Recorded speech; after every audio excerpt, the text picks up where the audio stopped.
nang makilala ang babaeng nagbigay sa'kin ng inspirasyon, na gumawa ng homework at makinig sa leksyon. Kaya nag-aral ng mabuti para sa aking future life, at lalong-lalo na para sa aking future wife. At kapag break time, lagi tayong magkasabay. Kinikilig ako pag hawak ko ang iyong kamay, habang tayo ay naglalakad pag tayo'y pauwi. Lalo kong tinatamaan pag ika'y ngumingiti. Ang lahat ng pighati, ikaw ang nagtatanggal. Dahil sa iyo kaya pasado sa periodical. Buhay ko ay nag-iba, binigyan mo ng sigla. Tumaas na din ang grades ko sa matematika. Ikaw lang ang dahilan para to sa'yo mahal. Inaalay ko sa'yo ang natanggap ko medal.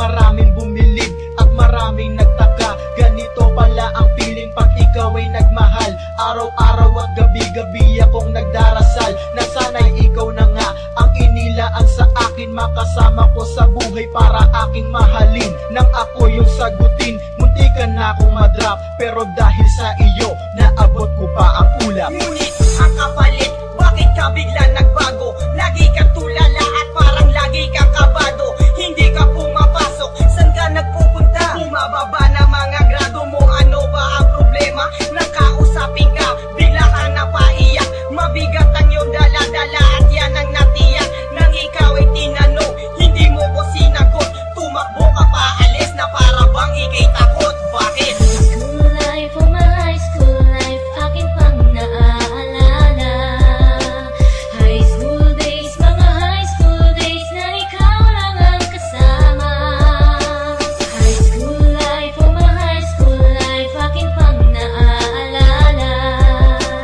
High school days, mga high school days na ikaw lang ang kasama. Tandang-tanda ko pa, Lunes ng umaga nun. Bakit ang daming pulis? Ano bang meron ngayon? Narinig ko ang usapan na meron daw trahedya.